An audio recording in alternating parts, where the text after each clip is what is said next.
worthy proclaim in the presence of many witnesses, and entrust them to reliable people who will be able to teach others also.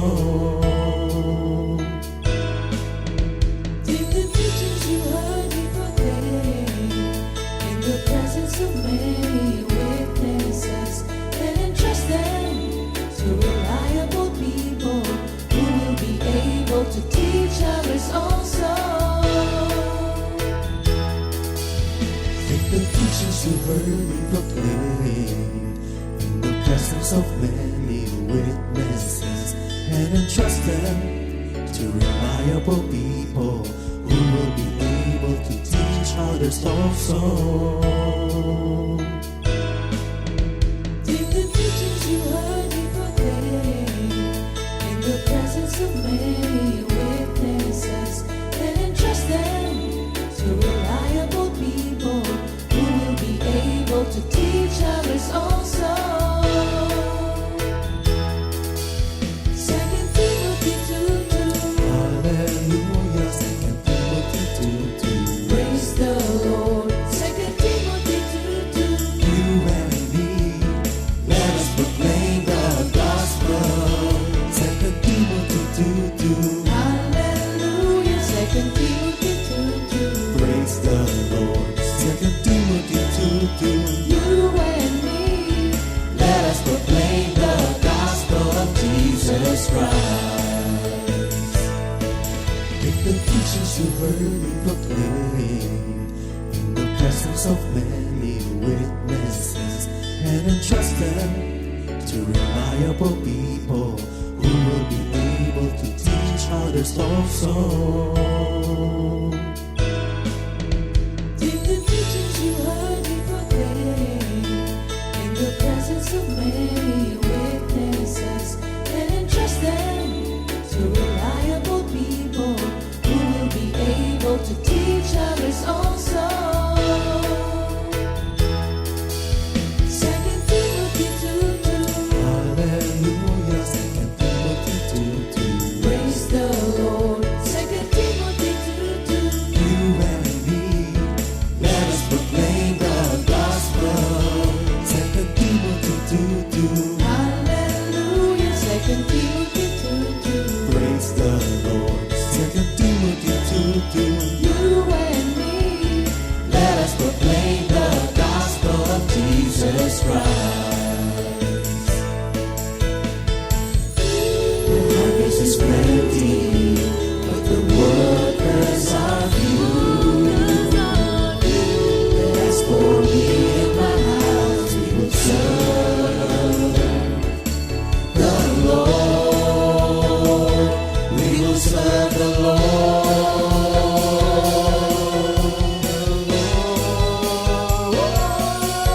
2 Timothy 2:2. Hallelujah. 2 Timothy 2:2. Praise the Lord. 2 Timothy 2:2. You and me, let us proclaim the gospel. 2 Timothy 2:2. Hallelujah. 2 Timothy 2:2. Praise the Lord. 2 Timothy 2:2. You and me, Let us proclaim the gospel of Jesus Christ. 2 Timothy 2:2. Hallelujah. 2 Timothy 2:2. Praise the Lord. 2 Timothy 2:2. You and me, let us proclaim the gospel. 2 Timothy 2:2. Hallelujah. 2 Timothy 2:2. Praise the Lord. 2 Timothy 2:2. You and me, let us proclaim, live up His name, delighting the Lord for His goodness. Let us proclaim, live up His name, delighting the Lord for His goodness. Let us proclaim, live up His name, delighting the Lord for His goodness.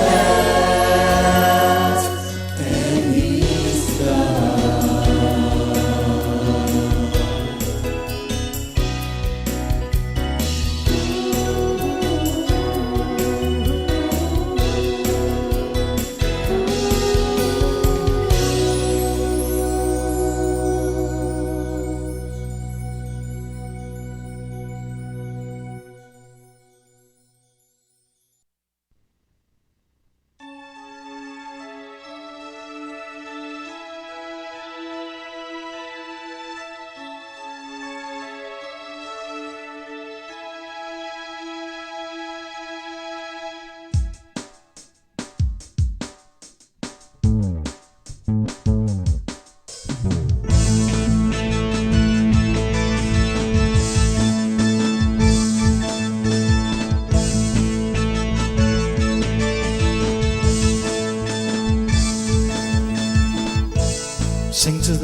for we are His.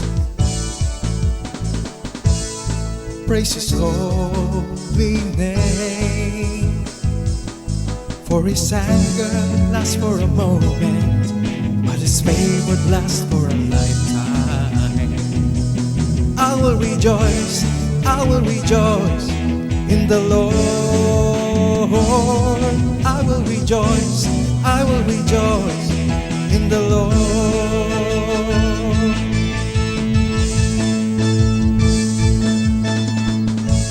Sing to the Lord, for we are His.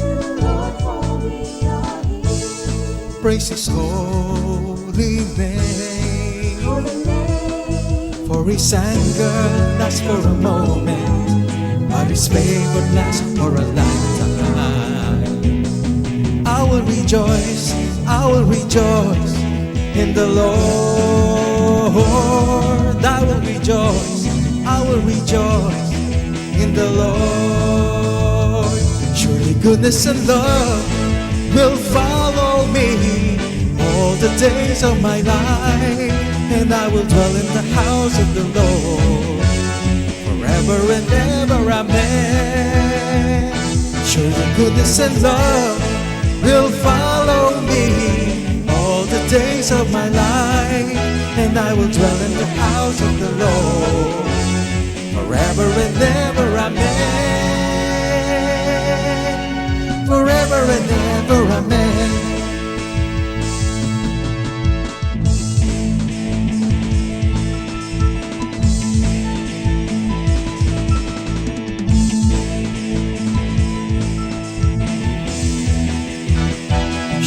Goodness and love will follow me all the days of my life, and I will dwell in the house of the Lord forever and ever. Amen.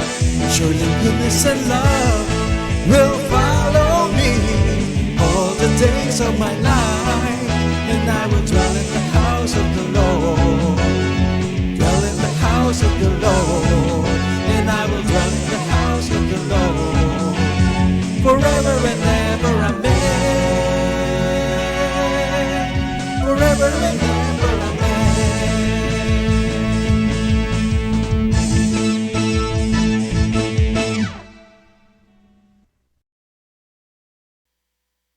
Good morning, Jesus!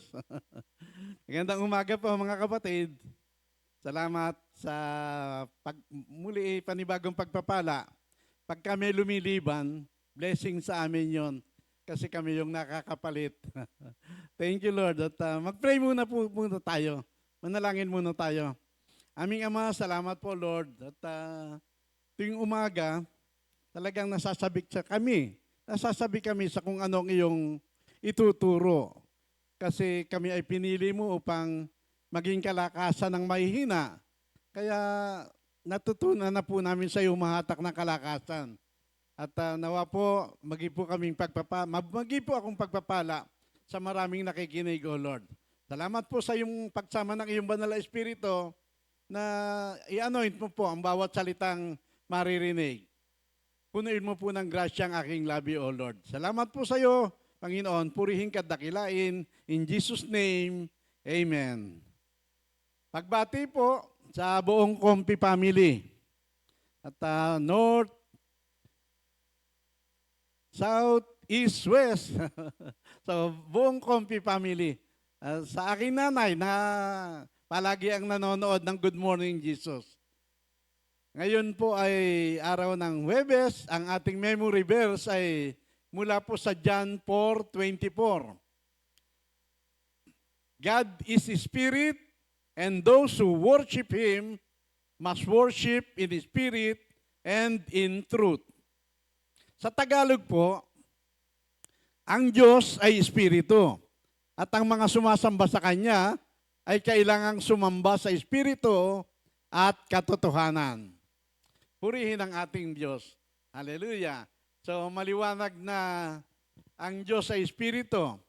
Diyos na nag-iisa, haring walang hanggan, walang kamatayan, at nag-iisa at hindi nakikita. So thank you, Lord, na kaliwanagan. Amen? At dapat siyang sambahin sa paraang hanap niya, sa espiritu at katotohanan. Thank you, Lord.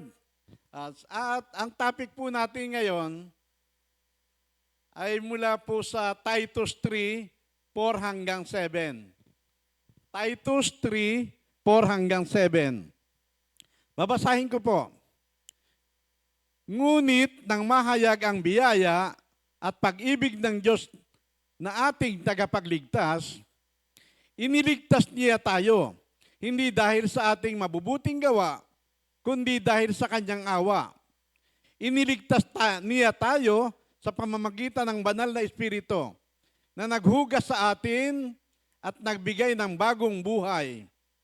Masaganang ibinigay sa atin ng Diyos ang banal na Espiritu sa pamamagitan ni Jesucristo na ating tagapagligtas, upang sa kanyang biyaya ay maituring tayong matuwid at makamtan natin ang buhay na walang hanggan na ating inaasahan. Ang mabuting balita ng ating Panginoon mula po sa Titus 3, 4 hanggang 7. Pagpalain mo nga po ang iyong salita, aming Ama, at mapakinabangan po ng bawat isa, O Lord. Salamat po sa iyong salita na buhay at mabisa. Makakilos pong mainam sa aming lahat. In Jesus' name, Amen. Hallelujah. So, thank you, Lord, na ang topic po natin ngayon ay napaka-basic. Panimulang aral ng Kristiyano. Yung kanyang dakilang pagliligtas. Amen? Dakilang pagliligtas ng Diyos. Bagamat panimulang aral, para sa akin, yan ang pinakamahalaga. Pangunahing aral ng Kristiyano. Kasi sa panahon natin, napakaraming nagsasabing Kristiyano siya, pero kapag tinanong mo kung siya'y ligtas, kung ano-ano isasagot sa iyo. So, hindi tama yon. Ang pagliligtas ng Panginoon ay instantaneous. Ngayon, naririnig mo ang salita ni Lord, huwag maging matigas ang iyong ulo. Amen? Ang tunay na Kristiyano ay inilagay ng Diyos sa tiyak na buhay. Ligtas hindi lamang ngayon, kundi sa panahong darating. Amen? Sa kasaganaan ng kanyang habag, kadakilaan ng kanyang pag-ibig, tayo ay naligtas. Hindi dahil sa ating mabubuting gawa, kundi dahil sa kanyang habag. Amen? Nalinis tayo at naipanganak na muli sa pamamagitan ng banal na Espiritu. Dahil sa ating pananampalataya sa ating Panginoong Hesukristo, mayroon na tayong kapanatagan sa harapan ng ating Diyos. Sumasa atin ang masaganang biyaya at katuwaan dahil sa ating pag-asa na tayo ay makakabahagi sa kanyang kaluwalhatian. By the grace of God, we have been saved through faith in Jesus. Kaya, hallelujah. Amen? So, yan ang ating topic ngayon. Ang dakilang pagliligtas ng Diyos.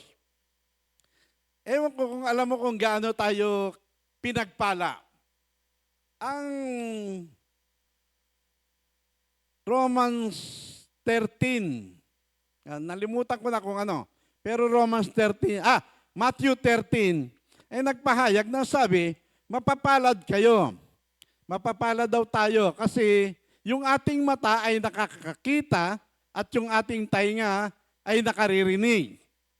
Marami kasing propeta at mga matutuwid na tao nung araw na nagnais din na makarinig at makakita ng ating mga nakikita at naririnig, ngunit hindi nangyari sa kanilang kapanahunan. Kaya ang sabi ng Biblia, mapalad tayo. Amen? Kaya kasi bukas ang ating tainga at nakakakita ang ating mga mata. Ang pagliligtas ni Lord, kailangan maunawa mo ng mainam yan. Kasi napakaraming blessing, nakalakip ng pagliligtas ni Lord. Amen? Tandaan natin, ang pagliligtas ni Lord ay holistic, lahatan. Ibig niya, kabuuan ng ating buong katauhan, hindi lamang basta maligtas, hindi lamang mapunta ng langit, Hindi lamang basta't magkaroon ng buhay na walang hanggan, kundi maranasan natin ang lahat ng naipagkait sa atin nung araw, maibalik. Amen? Ma-restore. Amen? Sabi ni natatandaan ko, sabi ni San Pablo sa 1 Timothy 1:15, isang katotohanan na dapat tanggapin at paniwalaan ng lahat. Si Jesucristo, si Kristo Jesus, ay naparito upang ipawalang sala ang mga makasalanan. At ang sabi niya, ako ang pinakamasama sa lahat. Pero ako ay kinahabagan niya upang sa aking buhay na iniligtas niya, ay maipakita niya kung gaano siya katyaga. Amen? Pinakamasama, pero kinahabagan ng Diyos. Amen? Kinahabagan. Unawain ninyo yung salitang kinahabagan. Kasi tayong lahat yun. Kinahabagan lamang tayo. Tayo ay mga masasama. Ang kalalagayan ng bawat isa sa atin ay malayong malayo tayo sa Diyos. Marumi. Walang tayong anumang kwalidad na pwedeng iharap sa Diyos upang tayo maging makalugdan niya, maging kaibig-ibig. Wala tayong ganyan. Sapagkat ang lahat ng tao ay nagkasala at walang sino man ang nakaabot sa kalwalatian ng Diyos.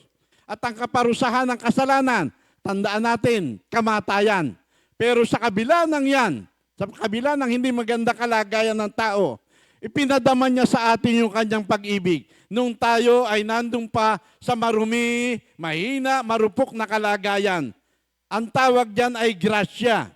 By the grace of God, we have been saved. Ang grasya ay, kung tawagin niya sa English, ay undeserved, unearned. Hindi ka na kailangan maghirap pa. Unearned. Undeserved favor of God. Amen? Unmerited. Wala tayong anumang kwalidad para maging marapat sa grasya ni Lord. Pero ang maganda katotohanan, hindi man tayo marapat at wala man tayong anumang hirap na ginawa. Pero sa totoo lang, sa pagliligtas ni Lord, hindi mahalaga ang iyong mga sipag, sikap, o anumang iyong pinaghirapan. Tangi, grasya lamang ni Lord. At yan ay ang ibinibigay sa mga taong gumagawa. Ang sabi ng Romans 4:4, ang ibinibigay sa mga taong gumagawa, ang tawag dyan ay upa. Upa. Pero ang grasya ni Lord ay kaloob ng Diyos. Amen. Malaki kaibahan niya, mga kapatid. Kaya sa atin, hindi dahil sa, hanggang hindi mo nililimot yung mga pagsisikap mo, mga paghihirap mo, o ano mga bagay na ginagawa mo para ikay maligtas, hindi mo makakamtan yung tunay na kaligtasan. Mga kapatid, awat grasya lamang ni Lord.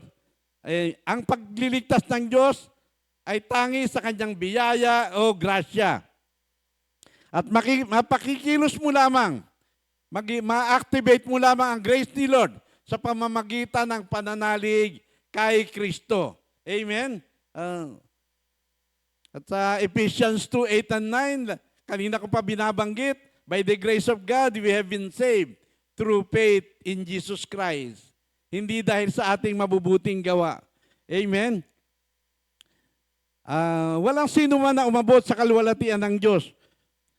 At kailangan ang tao, ibig ni Lord, pangarap ng Diyos. Pangarap ko rin, at dawa pangarapin din nating lahat, na ang lahat ng tao ay maligtas.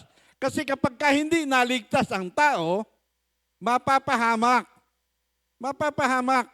Pero salamat na lamang at sa karunungan ng ating Diyos Ama, pinagkaloob niya sa atin ang kanyang buktong na anak, na sino man ang malapit kay Jesus, sumampalataya sa kanyang buktong na anak, ay maalis sa kapahamakan, bagkos magkaroon ng buhay.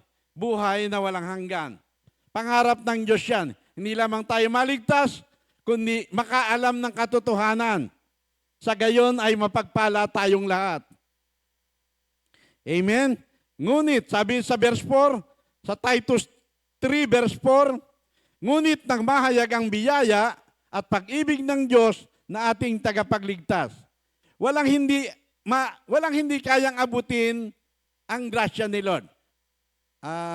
Liwanagin mo yan.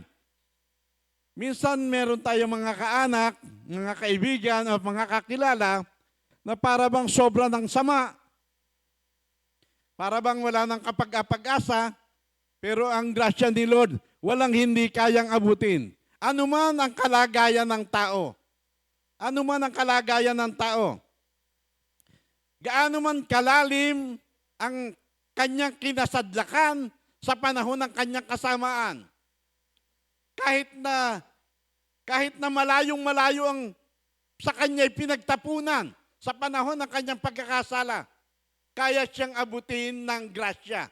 Amen? Ang Isaiah 1:18 ay nagpahayag. Ang sabi, hali kayo at magliwanagan tayo.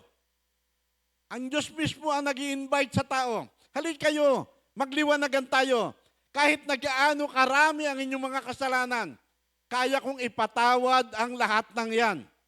Kahit nagaano kayo kaitim, kahit nagaano kayo kapula sa inyong mga kasalanan, kaya ko kayong paputiin katulad ng niebe. Katulad ng balahibo ng tupa na bagong paligo. Grabe. Mga kapatid, kami nga nung pinalad kami ng misis ko kasama si nanay, na nakapunta kami sa estate, sa California, malamig, sobra. Pagka umaga, nagyayelo yung ibabaw ng auto. Pero walang snow doon sa syudad, walang snow. Kaya dinala kami ng aming anak doon sa bundok, na kung saan umuulan ng yelo. Merong snow. Pumapasok pa lang kami doon sa bundok, nako, yung pati mga puno, nagkikislapan, talagang kagilagilalas na liwanag. Alam mo, wala akong nabanggit, kundi, Lord, ganito ba ginawa mo sa amin? Kahit na hindi kami marapat, kahit na ang dumi-dumi namin, kahit na pagkaitim-atim kami sa mga sablay namin, mga kapalpakan, pero pinaputi mo kami katulad dito. Talaga nga, dati tayong madilim ang buhay, pero inilagay tayo ng Diyos sa hindi lamang basta liwanag, kundi kagilagilalas na kaliwanagan. Dating malalayo, pero nailapit. Dating mga pinagkaitan ng habag, pero ngayon saganang-sagana sa awa at grasya ng Diyos.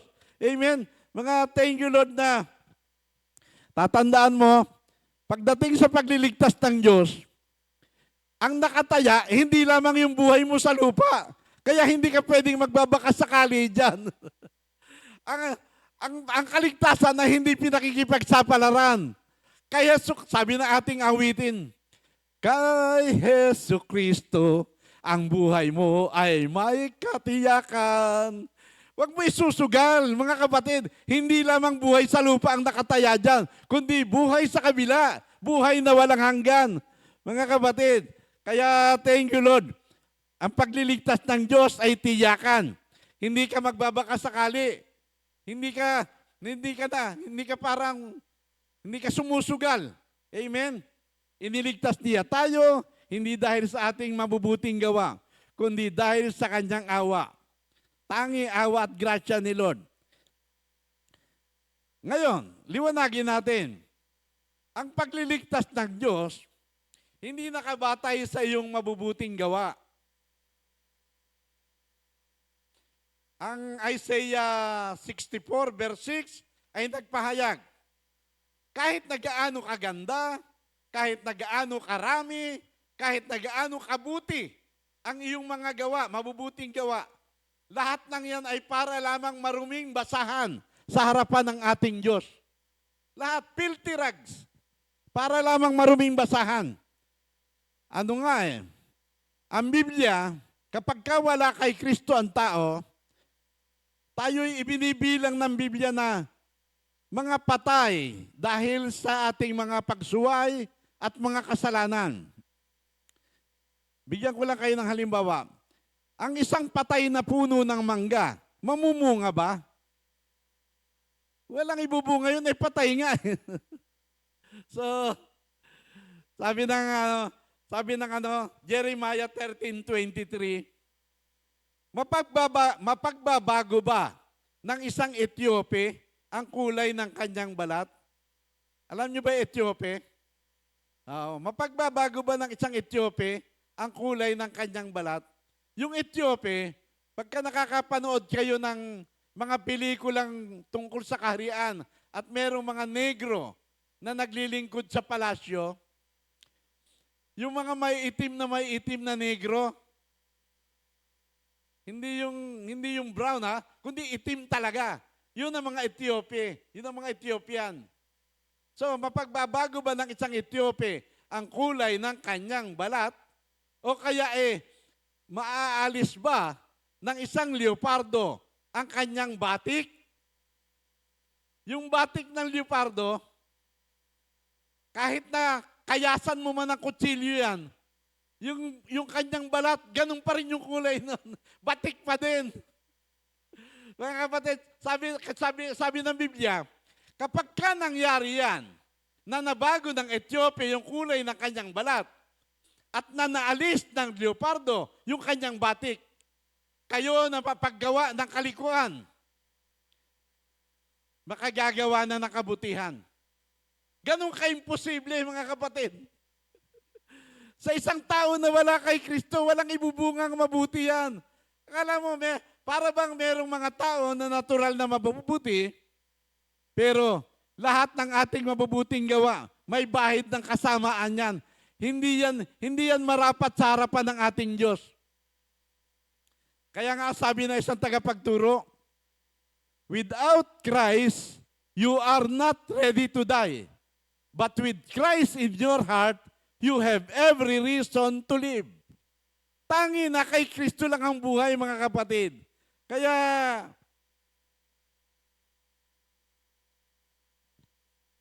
nagkatawang tao si Jesus. Kasi walang tao na walang kasalanan. Ang lahat ay nagkasala. Ngayon, kaya nakapasok ang kasalanan sa sanlibutan dahil sa kasalanan ng isang tao. At dahil tao ang nagkasala, kailangan tao din ang tutubos. Unawain ninyo yun. Tao ang nagkasala, tao din ang kailangan tumubos. Hindi pwedeng pakialaman ng Diyos yun. Merong free will ang tao, mga kapatid. Wala namang taong walang kasalanan. Kaya sa kanyang karunungan, isinugo niya ang kanyang bugtong na anak na hindi nagmana ng kasalanang orihinal. Kasi ang tatay ng Panginoong Hesus ay ang banal na Espiritu. Hindi nagmana ng kasalanang orihinal at lahat ng uri ng tukso, mga pagsubok, dinaanan niya rin. Pero hindi na daig.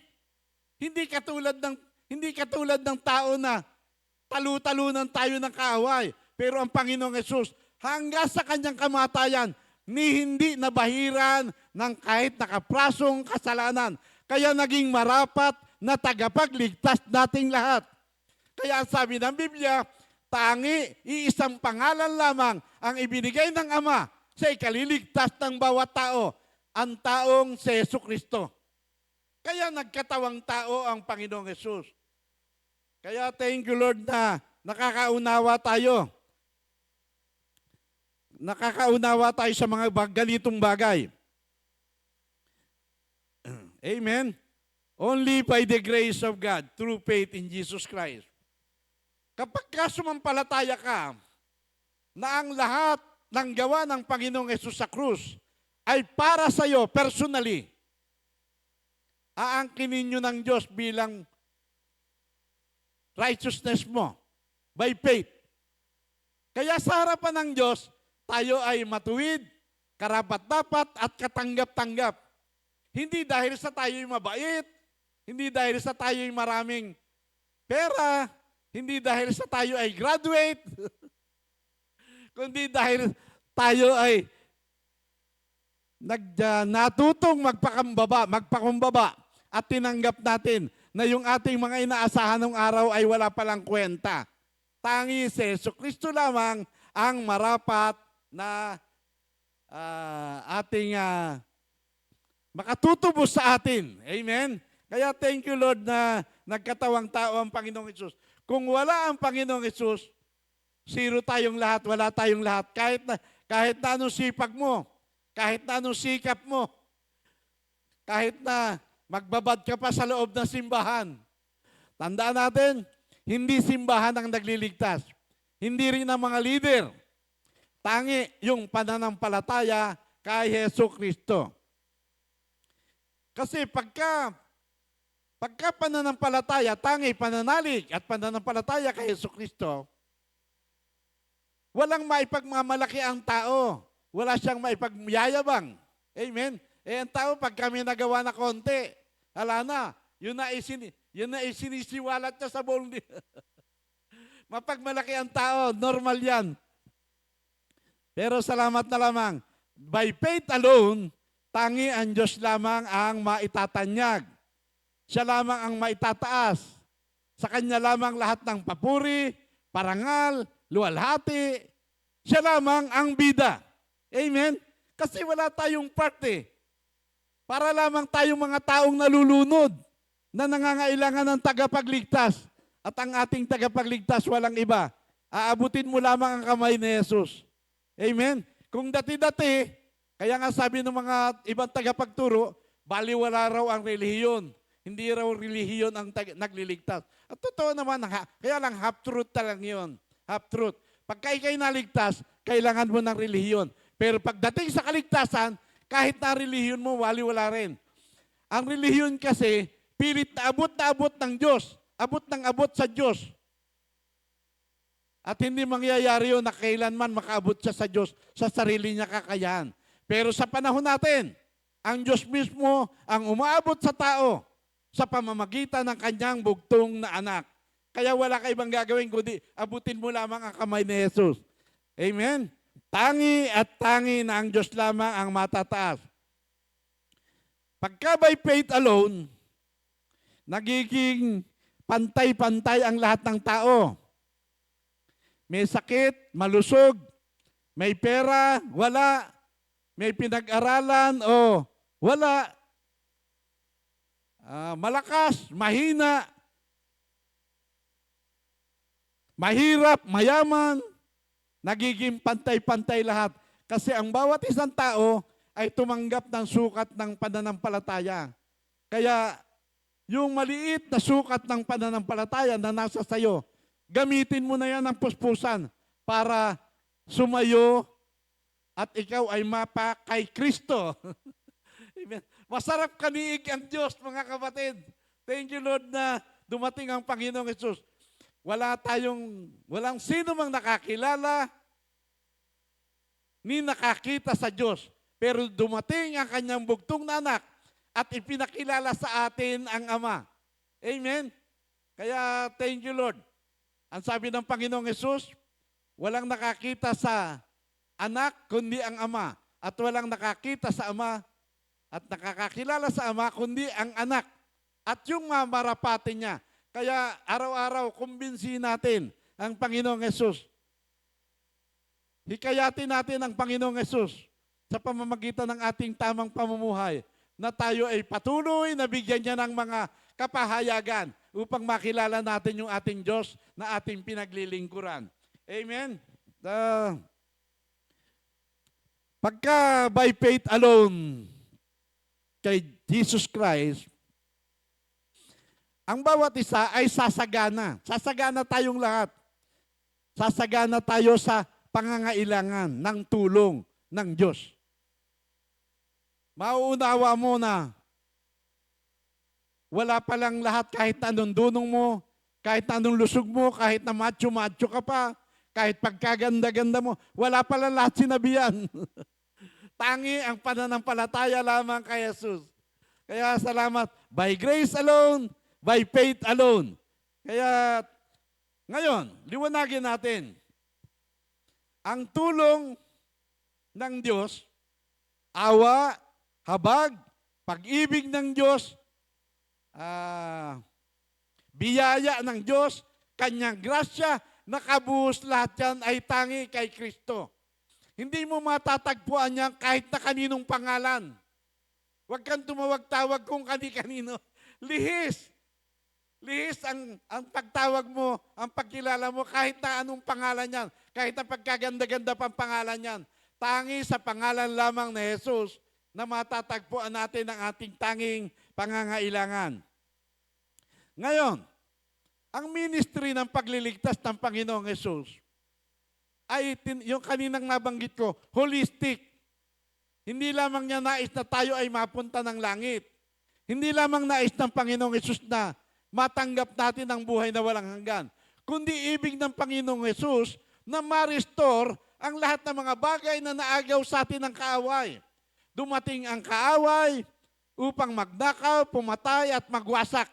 At nangyari yan. Ginawa niya yan. Nasira ang lahat sa ating buhay. Masyado tayong nakawawa. Pero dumating ang anak ng tao, walang iba kundi si Jesucristo, upang magbigay ng buhay na walang hanggan. At ang nais niya, hindi lamang tayo maligtas, matanggap ang buhay na walang hanggan, kundi ang number one na nais ni Lord, ma-restore ang lahat ng mga naipagkait sa atin. Amen? Pati pangarap natin, puro pansarili lahat. Nawala tayo sa hulog. Amen? Kaya, bilang unang kaloob ng Diyos sa atin, ipinagkaloob niya sa atin ang kanyang Espiritu Santo para maunawaan natin ang mga katulad ng mga ganitong aral. Kasi ang lahat ng bagay na espiritual, nauunawaan lamang sa paraang espiritual. Kung wala ang banal na espiritu sa isang tao, wala siyang pagkaunawa. Kahit na inaangkin pa niya nakapangyarihan ng banal na espiritu, hanggang hindi mo nakikilala ang banal na espiritu bilang ikatlong persona ng Diyos, Ama, Anak at Banal na Espiritu, hindi makakakilos actively ang Banal na Espiritu sa buhay mo. Amen? Kailangang lubusan ang pagkakilala mo. Dito kasi makikita mo sa Titus 3:4-7, makikita mo yung involvement ng katatluhan ng Diyos, Ama, Anak at Banal na Espiritu. Hindi lamang tayo basta iniligtas, kundi ibig niya matubos tayo sa lahat ng uri ng umaalipin sa atin. Ma-restore ang lahat ng mga naagaw sa atin, lahat ng nanakaw. Bagong simula, bagong buhay. Buhay na punong-puno ng pag-asa, puno ng sigla, at makulay na buhay. Amen? Nararanasan nyo ba yan, mga kapatid? Kaya thank you, Lord. Sa ang ating Ama sa Langit, ang sa kasaganaan ng, yung nabanggit ko kanina, nung unang oras, nabanggit ko sa kasaganaan ng kanyang habag at kadakilaan ng kanyang pag-ibig. Tayo ay kanyang muling binuhay kay Kristo Jesus. Kahit na tayo ay mga patay pa dahil sa ating paglulunoy sa kasalanan, sa ating mga pagsuway, pero sa kagandahang loob at kadakilaan ng kanyang pag-ibig, binuhay niya tayong muli. Kaya tayo'y buhay. May bagong buhay na alaalaga ng Diyos. Nasa kalinga ng ating Ama sa Langit. Ang ating Panginoong Hesus bilang anak, inalay na minsan ang kanyang buhay sa krus. At ang sabi ng Biblia, yon ay sapat na. Minsan niyang inialay ang kanyang buhay sa krus. At napunuan ang lahat ng hanap ng Ama. Tayong lahat ay makasalanan. At hindi pwedeng palampasin ang kasalanan. Amen? Yung kanyang kabanalan ay naghahanap ng katarungan. Kaya sa cross, ay nagtagpo-tagpo lahat yan. Kaya salamat na lamang at tayo ngayon ay nabubuhay na sa awa at kahabagan. Naalis na sa atin yung kapangyarihan ng kasalanan. Bagkus kung buhay man tayo ngayon, ang bumubuhay sa atin ay ang Espiritong nagbibigay ng buhay. Kasi tuloy-tuloy ang kilos ng Banal na Espiritu. Amen? Nung minsang sabihin ng Panginoong Hesus na it is finished, tapos na lahat yun, mga kapatid. Ewan ko sa inyo, ako ang it is finished sa akin. Pati yung mga evil possession, hindi na ako naniniwala lahat yan. Kasi kung hanggang ngayon, kaya pa rin mag-possess ng evil, kawawa tayong mga tao. Kasi ang Diyos talaga ang kaway ng evil. Hindi niya kaya. Tayo yung nilikha in the image and likeness of God. Kaya kawawa tayo kung kaya niya pa yan. Pero dahil ang sabi ng Panginoong Hesus, it is finished. Tapos na lahat yun. Sabi nga ni Mami nung nabubuhay pa, para na lamang yan butiki. Patay na, pero yung buntot gumagalaw pa. Mga kapatid, enjoy natin ang victory in Christ. Mga kapatid, at salamat. Naganap na ang lahat. Lahat ng kabutihan para sa sangkatauhan. Naligtas, naging katanggap-tanggap, minarapat, inaring anak, mga tagapagmana ng langit. Wala kayo bang gagawin kundi purihin ng Diyos ngayon at magpakailanman. Dakilain si Jesus at ang banal na Espiritu, luwalhatiin siya palagian. Amen? Kaya thank you Lord at sa napakaganda po ng umaga.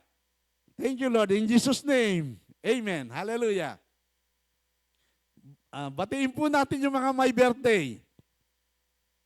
Sister Luisa, birthday ngayon. Sister DC Villar. Sister Clarita Derada ng Isabela. Sister May E. Velasco. Kaya thank you Lord. Happy birthday po sa inyong lahat. Lita Pilapil. Kaya salamat sa Diyos. At nakiki-birthday po kami sa inyong lahat. Enjoy life with Jesus. Hallelujah.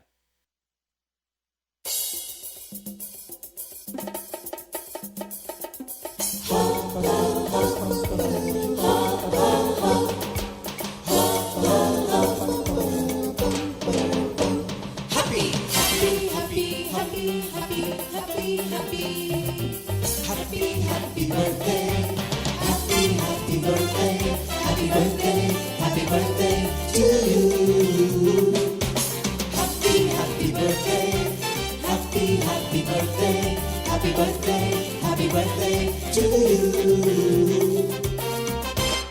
Happy birthday! May the good Lord bless you, may the Lord's light shine upon you.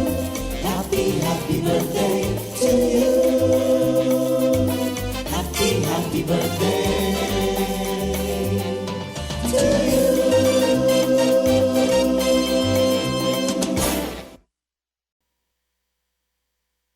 Thank you, Lord. May announcement po muna tayo. Katulad ng lagi nating naririnig tuwing umaga, meron po tayong covenant meeting. Lahat ng covenant member, i-save po natin yung date sa July 4. Sa Sabado na yan, mga kapatid. Dito tayo sa worship center. Thank you, Lord. At magkita-kita tayong muli. Nakasasabik din ng pagkikita-kita ng mga kapatiran. Ang repeat song of the week, Your Word is You, composed by Sister Meredith Cruz. Thank you, Lord. Mag-pray mo muna tayo. Aming Ama, salamat po sa iyo. At pinasaya mo po ako ngayong araw na ito, Lord. Thank you sa bawat pagkakataon na nagagamit upang maghayag ng kabutihan mo. Totoo po, sobra naming nararanasan ng kadakilaan, kabutihan, kabunyian mo, O Lord. Nawa po, datnan mo kami sa ganitong kalagayan na lulang-lula sa mga ginagawa mo. Wala na po kaming kinasasabikan kundi ikaw lang, lalo na sa iyong muling pagbabalik. Purihin ka dakilain, Lord, at masaya po kami na naglilingkod sa iyo. Mapagpala ang iyong pangalan sa aming kalagitnaan. In Jesus' name, amen. Hallelujah.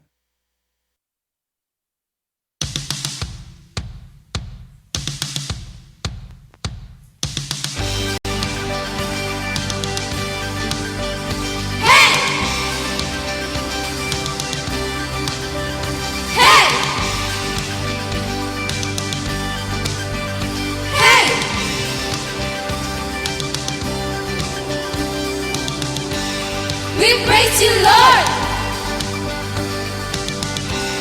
Hallelujah.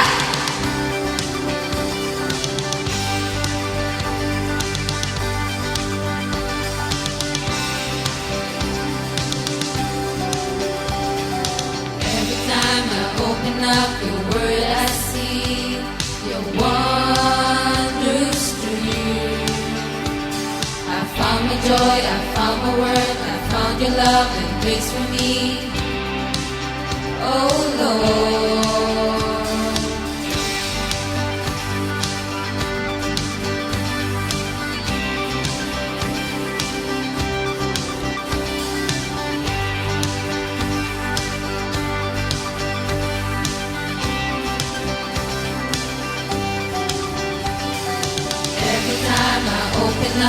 word I see, your wondrous truth. I found my joy, I found my worth, I found your love and grace for me. Oh Lord, your word is you. Your word is my strength. Your word is my hope. Your word is your love. Your word is you.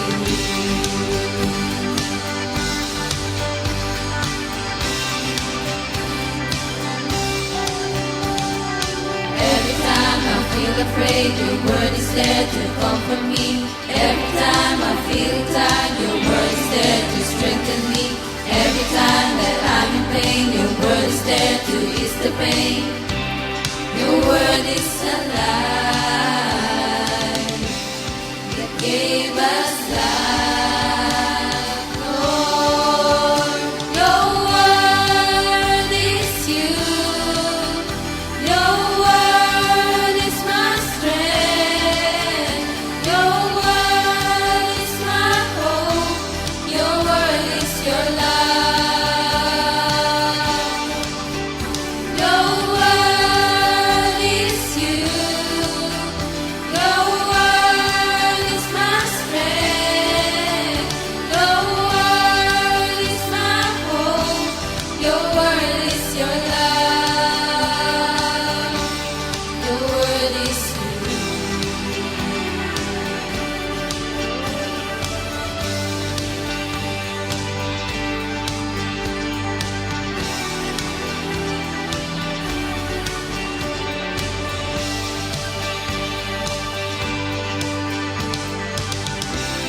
Your word is alive. It gave us life. Lord, your word is you. Your word is my strength. Your word is my hope. Your word is your love. Your word is you. Your word is my strength. Your word is my hope. Your word is your love. Your word is you. Your word is you. Your word is you. Your word is you.